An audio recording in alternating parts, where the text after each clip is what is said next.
Alex Hirsch gave everyone herpes. Alex Hirsch gave everyone herpes. Alex Hirsch gave everyone herpes. I heard it. It was so horrible. It was so horrible. Calm down, Dr. Mental. That's ridiculous. Where the hell did you hear that?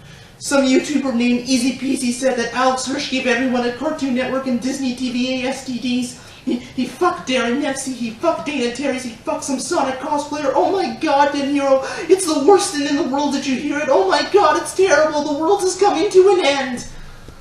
Oh yeah, I've heard of him. He's the guy that made that Steven Universe video. I guess I'll give it a watch. It can't be that bad. Expanding on this, and this has to be the best part of the video, there's apparently a veritable plague of STDs going around this big happy family.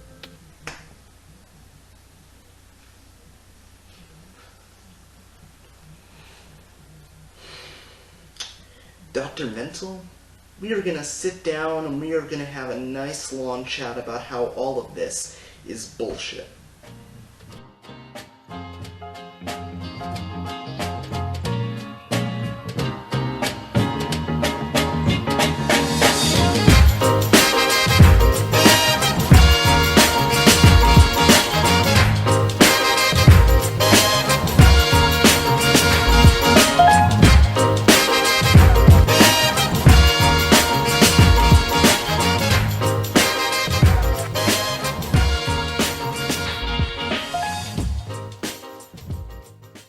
For those of you who don't know, YouTuber Easy Peasy recently made a video claiming he interviewed a former storyboard artist who was blacklisted from the animation industry. This source proceeded to give him information about the alleged behind-the-scenes dealings in the animation industry. After watching the video, I can say that the allegations that are presented are pretty damning if they are true. So with that in mind, I've decided to examine these claims and debunk as many of them as I can. Just so you know, I will not be debunking every single claim because I don't want this video to be outrageously long, and plus, I have information on the Blacklisted leaker that I think you guys will find interesting. So now that we got all of that out of the way, let's not waste any more time. So where do we begin? I guess a good place to start would be Pendleton Ward, the man behind Adventure Time, and the person who my source singled out as perhaps the progenitor of most everything wrong with the state of the American cartoon industry, specifically Cartoon Network and Disney TVA. Now, rewind to 2010. Ward's series Adventure Time has been greenlit by Cartoon Network. Now, he needs to hire a team he'd direct. But instead of hiring professionals, Penn decides he'll just hire his friends from CalArts without bothering to test or screen them in any way. This results in a failure so miserable that the studio ends up having to fire nearly everyone, which explains why the first season of the show looks like complete shit and probably explains also why it sounded completely awful. In the end, the only remaining members of the original crew were Sam Valet, who got promoted to storyboard artist despite spending 90% of his workday sleeping in the office, and Ken Osborne, who is rumored to have allegedly once whipped his dick out in the middle of a staff meeting for an unknown reason. Clearly, it was an all-star crew. This is one of the only claims made in this video that sounds remotely plausible. The animation industry is about who you know, aka developing connections. So I don't doubt that Penn hired his friends from CalArts to work on Adventure Time, because when you develop relationships with people in the industry and you just so happen to get your own show, you're probably going to bring them on board regardless of whether or not they're actually capable of doing the job at hand. If Cartoon Network actually fired the entire crew of Season 1 because of the alleged subpar animation, which was allegedly caused by Ward's nepotism, then that is deeply concerning. However, because there is no evidence that proves any of this, and there are no other sources to corroborate these claims, at best the allegations are hearsay, and at worst they are absolute bullshit. And that is a very consistent problem the video suffers from. Now, you'd think Penn would have learned something from this, about, I don't know, hiring people who are actually qualified, but no. Again, when it came time to replace everyone, instead of, again, hiring industry professionals, this time Penn had an even more brilliant idea. He would hire comic artists and general artists from Tumblr who have a large following, hoping that their fans would watch his show and thus boost the viewership of Adventure Time. This, incidentally, is how Rebecca Sugar came to work in the industry.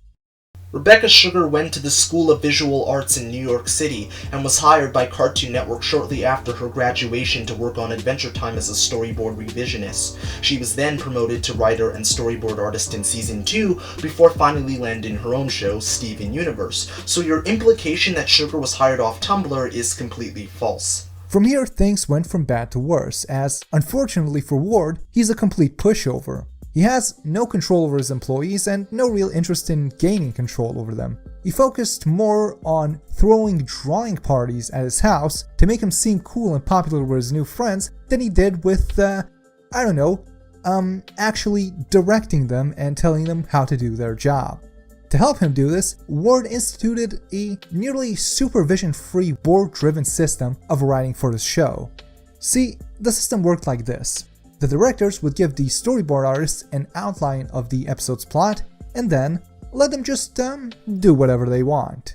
Whatever they want in this case meant that now, each storyboard artist, few of whom knew how to actually write in the first place, let alone while cooperating with other people, would each pull the plot in different directions, using the freedom allotted to them to write their own personal issues into the show and add more and more plot lines that the show ended up never actually resolving.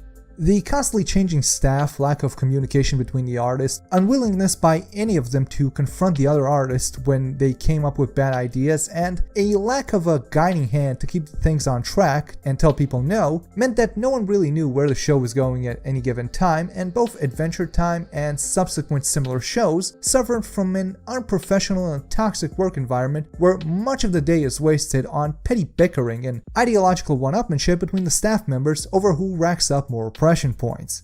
I'm not going to deny that work environments can be toxic in the animation industry. I'm not going to deny that there aren't ideological differences, and I'm not going to deny that there isn't bickering and creative differences among the staff, because it happens all the time in this industry, and it likely occurred at some point during the production of Adventure Time. But like everything else in this video, there is no evidence to back up these claims, and on top of that, the Blacklisted leaker, knowing all of the behind-the-scenes shenanigans of the show to be able to retell it in great detail, is extremely questionable, considering he never worked on the show during his time at Cartoon Network. It's not unusual to be loved by anyone. Like I said, Rebecca Sugar got her job because Ward found her on Tumblr and hired her because she had a large following there. And since Sugar copied everything she learned working with Ward right down to using Tumblr as a help wanted ad, because of this, the writing and storyboarding of the show is just as messy and unsupervised as that of Adventure Time, leading to much of the same results. And while my source is no lawyer, they told me that from their interactions with the people involved, they believe that, just as I suspected, Steven Universe is actively written the way that it is because they're trying to avoid hiring men. Based on what? Do you have any receipts that validate this allegation? You cannot say that a showrunner for a hugely popular animated series hires people off Tumblr without some sort of citation. It also doesn't help that you don't even bother to explain why hiring artists off Tumblr would be a bad thing. I know Tumblr doesn't have a good reputation, especially in regards to Steven Universe and the whole Zammy incident, but without a proper explanation, we're just left hanging there. Your point essentially equates to hiring anyone from Tumblr that just so happens to be an artist automatically equals bad. Trust me when I say this, elaboration goes a long way. Another point of note is his claim that Steven Universe is written the way that it is because the crew behind it wants to avoid hiring men, which is so laughably idiotic it's not even funny. There is nothing about the show's writing that even remotely suggests that Rebecca Sugar is a man-hater, that doesn't want to hire men, and like everything else in this video, the allegation is based on nothing. At this point, I honestly don't know if this is supposed to be a hard-hitting expose about the incestuous nature of the animation industry, or a slanderous and clickbaity YouTube video filled with nothing but Gawker-level gossip that's designed to get the maximum amount of views. They also confirmed that Ian Jones-Quartey probably got his job because he was Sugar's boyfriend. Speaking of which, Quartey, who now also has his own show, possibly thanks to Sugar, may be trying to do the same thing with OKKO, but without much success since his show doesn't have a good excuse to hire women to voice male characters.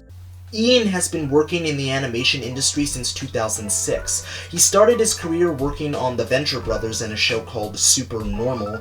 He then landed at Cartoon Network where he worked on Adventure Time, Secret Mountain, Fort Awesome, and Steven Universe. In between all of that, he developed a pilot called Lakewood Plaza Turbo, which eventually became OKKO Let's Be Heroes. If your claim that Ian got his job because he was dating Rebecca Sugar was even remotely accurate, she would have already been established in the industry and gotten his job because of her connections, which is not true because Ian was working in the industry before she was. You also say that Ian got his own show because of Sugar, which is also false, because by the time OKKO saw the light of day, it had been in the works for over 5 years. And by the way, when the original Lakewood Plaza Turbo pilot aired on Cartoon Network on May 21st, 2013, Steven Universe hadn't even premiered yet, and while the success of that show has given Rebecca Sugar a lot of clout at Cartoon Network, she doesn't have all of the clout. At the end of the day, it's still up to the network to decide what shows they're going to greenlight. The reason why OKKO exists is because they felt Ian's idea was good enough to support a full series, so they greenlit it. End of story. That decision was not made because of Sugar's connections or the success of Steven Universe. Now, in addition to confirming all the things I already know, my source did tell me a few other things that I think you'll find interesting. One aspect of the show that a lot of people were surprised I didn't touch on in my original video was the Steven bombs. The bizarre airing schedule where episodes will be aired in batches in between hiatuses, sometimes lasting up to 6 months. At the time, if I had brought it up, I would have assumed that it was the result of the crew being lazy and Cartoon Network having an awful management that can't keep their employees in line. But it turns out that that's not really the case. The Steven bombs exist to hide the show's abysmal ratings. See, it works like this. When the show was airing regularly, the ratings were bad and declining fast, and Cartoon Network knew that they'd be forced to cancel the show if it keeps up the way that it was. They also knew that firing the first female showrunner in their history and admitting that hiring women, hiring Sugar, was a mistake. That wouldn't be very progressive of them, and they didn't want to deal with the potential backlash. So instead, they came up with this. You see, every time a Steven bomb drops, the ratings spike due to the anticipation and the short flash-in-the-pan nature of dumping a handful of episodes in one shot. And those seemingly arbitrary time gaps in between bombs, they're the result of the network looking for good time slots to air this shit when nothing else is on so they don't have to compete, because if Steven Universe aired against anything halfway watchable, everyone would just change the channel. This claim doesn't work at all, because if Cartoon Network really wanted to use the Steven bombs to hide poor ratings, the ratings would have had to start declining in Season 2, which didn't happen because the ratings were fantastic, as the show was easily pulling in 1 to 2 million viewers an episode. The show's ratings only started to dip in Season 5, but that isn't just because of the Steven bombs, it's also because of the constant hiatuses in Cartoon Network's lackluster scheduling. Let's fire the showrunner of one of our most popular shows because the ratings weren't good enough, even though they only started to dip in this current season because some blacklisted source who loves to fuck Pearl told a YouTuber that it totally happened, like totes believe me. So combine all these factors together, and if you only look at the raw numbers, it looks like this show is doing gangbusters and they can keep Sugar employed while pretending someone wants to watch this shit. That's not to say that Rebecca herself is valuable or powerful within Cartoon Network, because as much as she likes to brag about how tough she is when facing the higher-ups, and even claims on her podcast that the gay kiss in a recent episode was the result of her standing up to the studio and demanding it, the truth is, according to my source, is that this is almost definitely a complete lie, and she was probably only able to slip it into the episode because no one noticed, just like everything else she puts in the show, because Cartoon Network has no standards and practices department the way that Disney does and probably should get one. I highly doubt that Rebecca Sugar was able to sneak in a gay kiss without the network knowing about it, because she would have had to get their approval before the episode could actually air. She had to fight the network to keep that scene in the first place, which means someone at Cartoon Network, most likely the SMP department, saw the scene in question and likely asked her to cut that scene because they didn't want to deal with the backlash from concerned parents who think Steven Universe is going to turn their children gay. Your assumption that Cartoon Network doesn't have the same SMP department that Disney does because a gay kiss scene was snuck into a Steven Universe episode without them knowing about it is just an assumption and nothing more. It's not unusual to be loved by anyone. Okay, but moving on from one fuck up to the next. Since I've already brought her up, let's talk a little bit about Disney's first female showrunner, Darren Nafzee of Star vs. Now, in my video, I gave Darren a compliment I am now forced to retract. I said that the art in the show is better than that of Steven Universe because Darren makes her new storyboard arts pass a test to be accepted onto the staff. And that's how it was painted to me in the article I read that was trying to make her look good. But that's not exactly true. See, Nafzee doesn't actually do this. I mean, at least not by choice. It's a requirement by Disney TVA for all of their shows. And not only does Nafzee not do that, she doesn't really do anything. If you thought what I said about Ward and Sugar made them sound lazy and useless, Nafzee is all of that, but 10 times worse. Nafzee is so incompetent that after the first season of the show aired, almost everyone who worked there either quit or planned to quit, and the show's directors intended to stage a coup and kick Nafzee out. She was only saved because one of them still liked her and refused to play along, and maybe, much like Sugar, possibly because firing your first female showrunner after one season would have been bad optics. If you actually used multiple sources to corroborate your claims that Darren Nafzee is lazy and doesn't actually do anything, I might have believed you, but considering I have serious doubt about the legitimacy of these allegations, this claim is most likely bullshit. What makes this even more unbelievable is the fact that the Blacklisted leaker never worked on Star vs. the Forces of Evil during his time at Disney TVA. In order for him to know all of this information to be able to retell it in great detail, he would have had to have known someone who worked on the show that didn't mind spilling all of the behind-the-scenes secrets to him. Considering how accurate the claims have been in this video so far, I strongly suspect that this source simply made all of this shit up to make Darren Nafzee look lazy and incompetent because she had sex with the man that stole his dream girl, which we'll talk about later. In spite of all of this, and in spite of the fact that Nafzee does literally nothing on the show besides sit in her office and doodle while the storyboarders fuck shit up like they did with Ward, Nafzee has the nerve to make her show even worse by randomly firing people she's angry at for no good reason.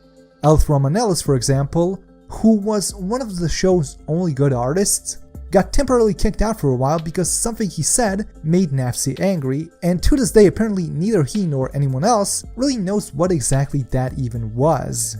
And speaking of Star, it's also worth pointing out that most of the worst parts of the show were, just as I'd suspected, put there by Sabrina Katugo. And much like every other cartoonist currently working in this part of the industry, Sabrina's already been pegged to get her own show just by knowing the right people.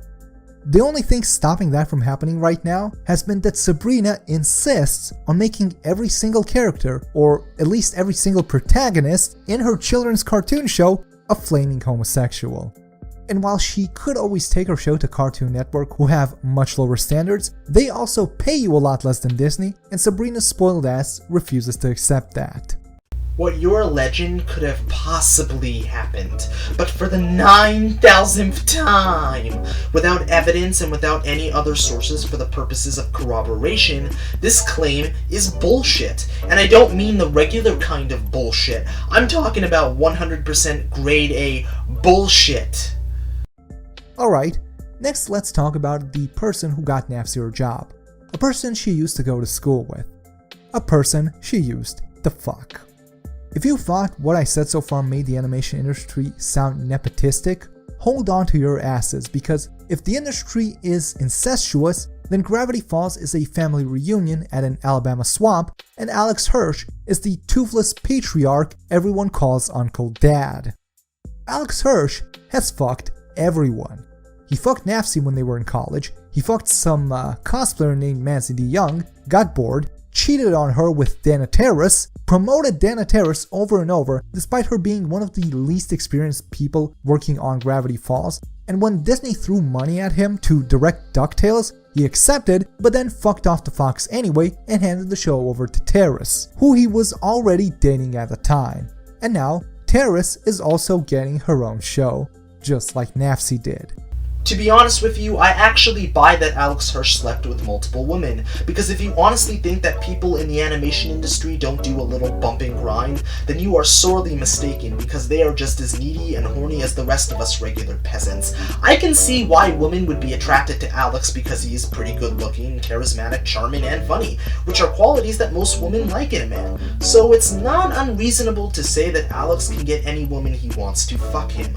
However, what brings all of this down is the fact that you got another thing wrong. Alex Hirsch did not give Darren Nefsey her job at Disney TVA. It was Craig McCracken who created a show for Disney called Wander Over Yonder, where Nefsey was a storyboard revisionist, before she got the chance to make Star vs. the Forces of Evil. In fact, the show was originally pitched to Cartoon Network for its short-lived Cartoonstitute program, and guess what? Craig McCracken was one of the main architects of that program. Ultimately, the network rejected it because at the time, they didn't want to make girl cartoons. Just quickly, when we did the Cartoon Institute, Darren Nifsey came in and pitched Star and the Forces of Evil to us, and we in the room were like, this is fantastic, let's make it. And we were told, like, yeah, we're not doing girl shows. Yeah. Like, but why? It's great, she's great, it it's doesn't here. go away. Why? And it was just, nope. Aside from these two, there are multiple other women he may or may not have slept with and may or may not have advanced the careers thereof afterwards. And what's interesting is that Nafsi said that Tom, the devil character in Star, is a composite of all her exes, so there's some Hirsch in there somewhere. Although, for the record, according to rumor, Nafsi still wants to fuck him. It doesn't end there, by the way, because much like Ward, Hirsch not only hires and promotes his fuck buddies, he also does the same with his friends. He hired his buddy Robert Ryan Quarry, who spends his workdays sleeping under his desk. He only hired Terrace in the first place because he was asked to by another one of his friends, and then he hired Amelia Lorenz because he was asked to by Terrace. Beyond using the entire industry as his personal casting couch, rumor has it that he even goes so far as to start fights with other people working for or with him if he suspects they might be interested in someone he already plans on screwing. Evidence, motherfucker, do you have it? I'm trying really hard to not get frustrated watching this crap, but it's really difficult because there's not been a single shred of evidence in this fucking video that proves any of this bullshit. And what makes it even worse is the fact that all of these allegations against Alex Hirsch make him seem like the worst human being imaginable. And honestly, it would be pretty damning if all of this was true, but it all sounds so far-fetched that it's impossible to take seriously. It honestly sounds like something the leaker made up because he was upset that Hirsch was dating his dream girl, Dana Terrace. But that's ridiculous, because there is not a single human being on planet Earth that would be butthurt enough to do something like that. Expanding on this, and this has to be the best part of the video, there's apparently a veritable plague of STDs going around this big happy family. See, almost everyone working at Cartoon Network and Disney TVA allegedly has a venereal disease they got from someone else who's also working there. At one point during our interview, my source illustrated for me the trajectory of a single STI as it hopped across 5 different people working at 3 different shows at 2 different studios that may or may not have originated from a prostitute. And explained to me that at least one person involved in this chain was married to someone else who works there and habitually cheats on their spouse with other co-workers. For decency's sake, I'm leaving their names and the names of some of the other people I was told Hirsch may have slept with out of this video unless something happens in the future that makes this information somehow relevant. But I will say that there is some speculation that Sabrina Katugo is now exclusively dating women because she's mad at her last boyfriend for giving her an STD.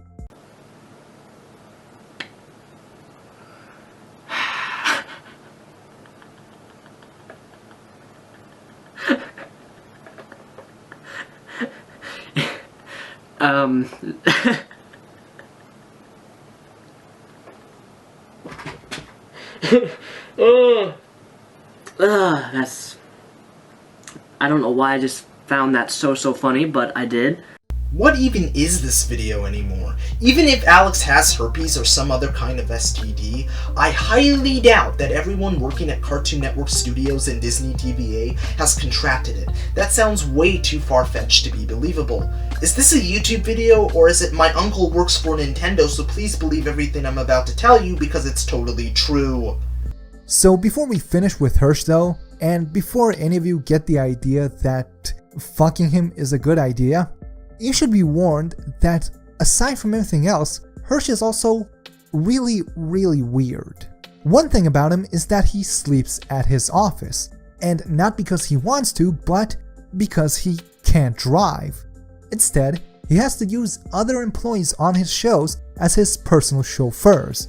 He spends so much time sleeping at his office because of this that one of his girlfriends ended up just breaking up with him, and he got in trouble with Disney at least twice, once for using the trash cans as a toilet because he was too lazy to walk 10 feet to the bathroom, and then a second time for the fact that he brings a laptop to work full of pornography so he can jerk off there at night. Alex taking a shit in a trash can and jerking off to porn in his office late at night sounds like the kind of revenge fantasy this leaker conjured up in his mind to make up this ridiculous story, where he is the bullied nerd and Alex Hirsch is Chad Thundercock. In all seriousness, the amount of inaccuracies in this video have become downright laughable. It's not unusual to be loved by anyone. Lastly, I have one more story about Kyle Adam Carosa and his show Mighty Magisword. See, the show got cancelled really quickly, and my source told me that that may have something to do with the fact that he's white. Apparently, there was a lot of animosity directed towards him at the studio on account of him being a white guy. Although, to be fair, it should probably be some sort of crime to be as white as Adam Carosa. Mighty Magiswords was cancelled due to poor ratings. It wasn't cancelled because Kyle Carosa is white. I know this for two reasons. One, that's an incredibly stupid reason to cancel the show, and two, Cartoon Network would be opening themselves up to a discrimination lawsuit if they did. It's not unusual to be loved by anyone. It's not unusual. Another problem is women in animation. I mean the organization Women in Animation, not, well, maybe a little bit, Anyways, in recent years, the Animators Guild partnered with an organization called Women in Animation, WIA for short. When my source brought them up and their director, Margaret Dean, the name immediately rang a bell with me. Margaret Dean, where have I heard that name before? Nah, couldn't be, I thought to myself. So I went to Twitter and scrolled through my timeline just to make sure. And yep, lo and behold, there it was. I'd retweeted an email exchange only a few weeks ago that was posted by a black female animator from Indiana that she'd had with Dean. In it, she asks how this organization is going to help her get a job, seeing as how she pays them their membership fees. Dean answered by spending several months trying to brush her off and then insisting that she needed to move to LA and come to one of their group's social gatherings. Dean ignored every time this woman tried to explain to her that she can't do that and asked what she's even paying them for. Eventually, Dean just told this woman to fuck off. And that was the end of WIA's amazing support of women of color in the animation industry. What's this? Actual evidence to back up your claims? Finally! It only took you over 20 minutes to do something you should have been doing to begin with. If the entire video was like this, it would have been a hard-hitting expose, but instead it's just one allegation with actual evidence that's buried in a sea of misinformation and inaccuracy. But no, there was still something wrong. There was somewhere else I've heard that name. It's impossible, I thought to myself, but I had to be sure. So I go to YouTube and I look up that disastrous trailer of that new animation show that Crunchyroll is producing with the money that they stole from their users. That show that's based on an awful webcomic that's ripping off Little Witch Academia and Madoka. That show with a trailer that doesn't show any actual animation but spends its entire runtime bragging about how diverse the show's staff is because they only hire women, all of whom are, by the way, white. That show that has crazy Kate Leth working on it. And there she was, Margaret Dean, right there in the fucking trailer of High Guardian Spice. Oh my God! Okay, but what does WIA do that's so bad? Why am I even bringing them up? Am I just being a dick to them for being a women's advocacy group? Yes. I mean, no. The issue with WIA is that, besides it being a useless organization with a free WordPress site which, much like Crunchyroll, with whom they've partnered, uses their membership fees for purposes other than the ones that they were intended for, like paying Anita Sarkeesian to come to some half-empty event instead of using that money to, let's say, find women jobs. Besides all of that, the problem with them is that they are actively trying to get people fired. Specifically, men. I could get into details about all of the ways that WEA helps no one and basically embezzles the money that they get paid to buy themselves drinks, and I might just do that at some point when High Guardian Spice comes out and is inevitably a disaster. But for now, them not helping the animation industry isn't the problem, as much as them actively trying to hurt it by weakening its unions. You see, after the guild had partnered with WEA, they had a meeting to announce it with their members. And when someone asked the head of the guild how they planned to meet the organization's goal of a perfect 50-50 split of men and women working in the industry, the head of the guild told them that they're just going to have to fire men. Presumably to be replaced with underqualified women that were given jobs because they're friends with someone at WEA, as WEA has been alleged to do. So I'm not really sure how the already weak Animators Guild plans to ever stand up to anyone ever again when one of their members' rights is being violated, when everyone knows that they're a paper tiger that doesn't object to its members losing their jobs. Or how it expects to leverage their already small numbers when the people it depends on for shows of force won't willingly or enthusiastically cooperate with them after they see that their own union, that's supposed to protect them, will stand idly by as they lose their livelihoods because a group with no power or influence and nothing to offer them in return told them to let them get shit-canned. So that's what you'll get if you join WEA.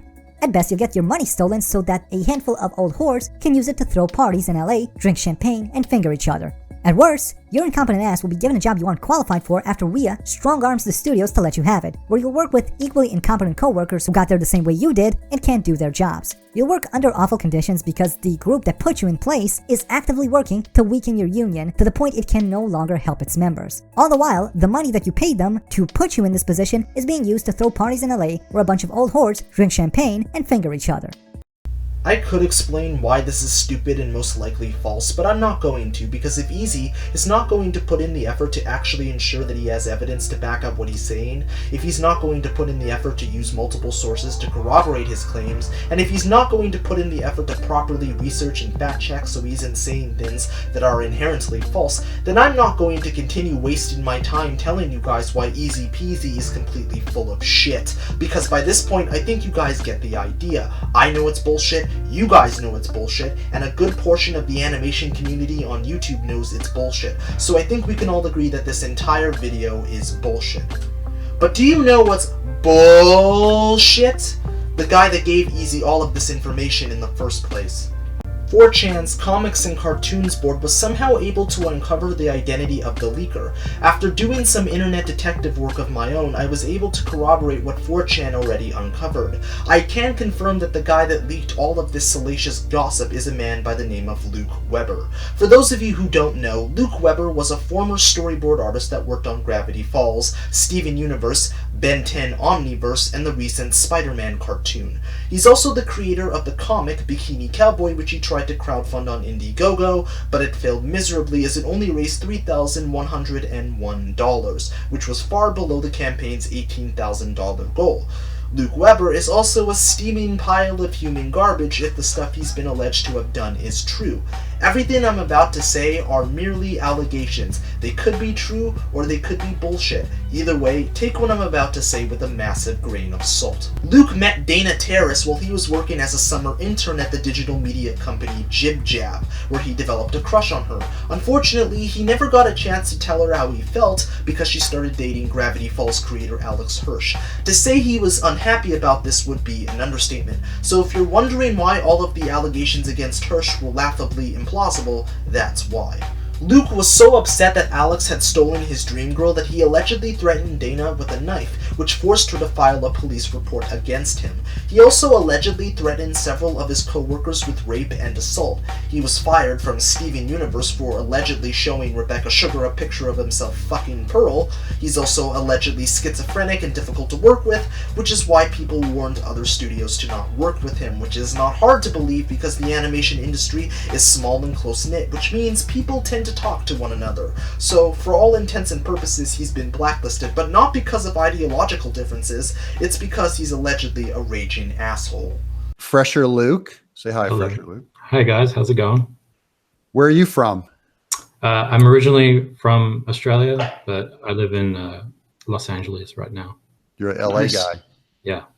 And what do you do? What's your thing? So I used to work in animation as a storyboard artist until I was blacklisted at about the beginning of this year, thanks to the Me Too thing. Oh, really?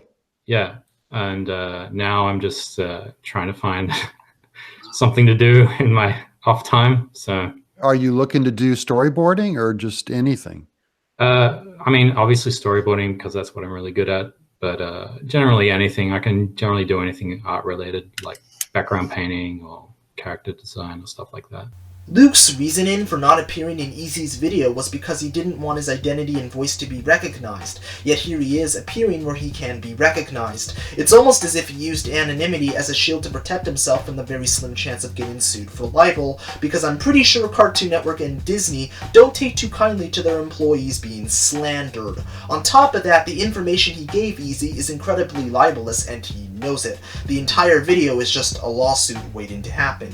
It just doesn't make sense to me that Luke wanted to remain anonymous in this instance, because if you're blacklisted from the industry, then you have nothing to lose by spilling all of its secrets. There's also this tweet that was posted 2 days before the video came out, which totally isn't suspicious or anything like that, and then there's Easy himself, who admitted that he nearly doxed Mr. Enter because he couldn't find any interesting information on him.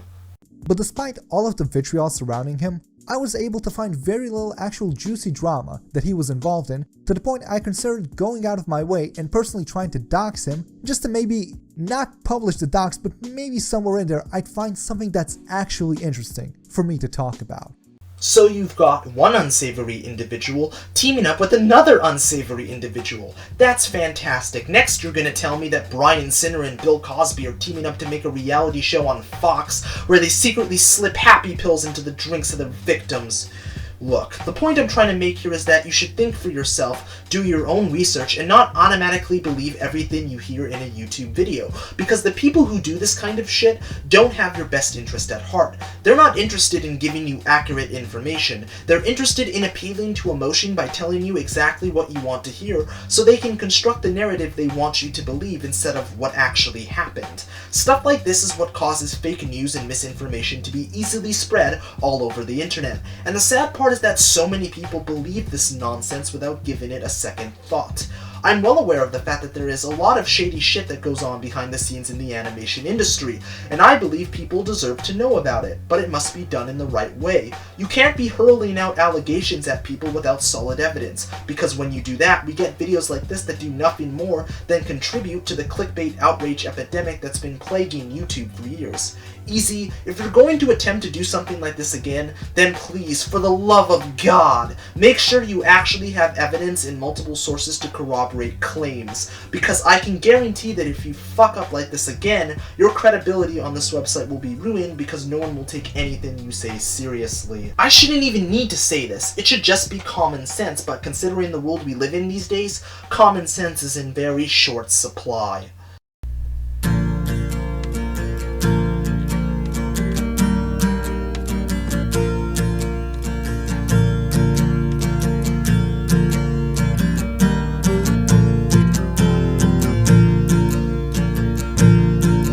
Alex plowed my mom. Please believe me. Alex plowed my mom. I heard it from some guy on YouTube. Alex plowed my mom. Please believe me. Alex plowed my mom. I heard it from some guy on YouTube.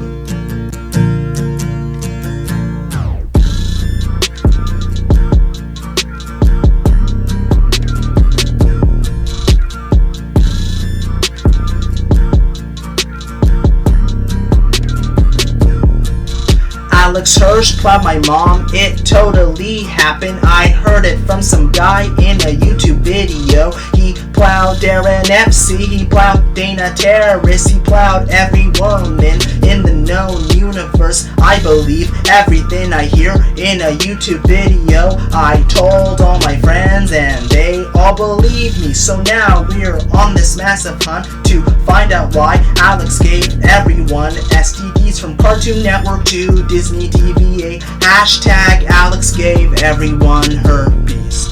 Alex plowed my mom. Please believe me.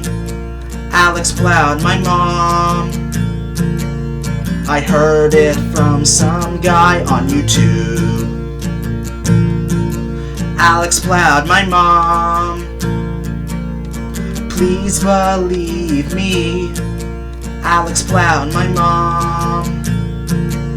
I heard it from some guy on YouTube.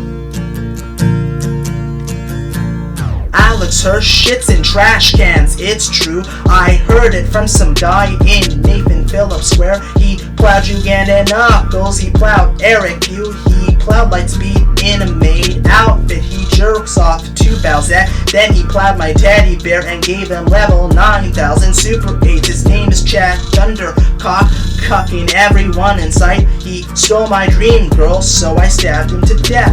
I hate him with every fiber of my being. I hope he dies in a fire. I hope he dies in a plane crash. I hope he has some ugly kids that die from cancer. I hope he gets pregnant by Sonic plowing him. I hope he catches AIDS and dies the next day, and Dana has to see him get rolled into his grave like... that was a little dark. I'm sorry. That was a little dark. Very poor taste. Alex plowed my mom. Please believe me. Alex plowed my mom. I heard it from some guy on YouTube. Alex plowed my mom. Please believe me. Alex plowed my mom. I heard it from some guy on YouTube.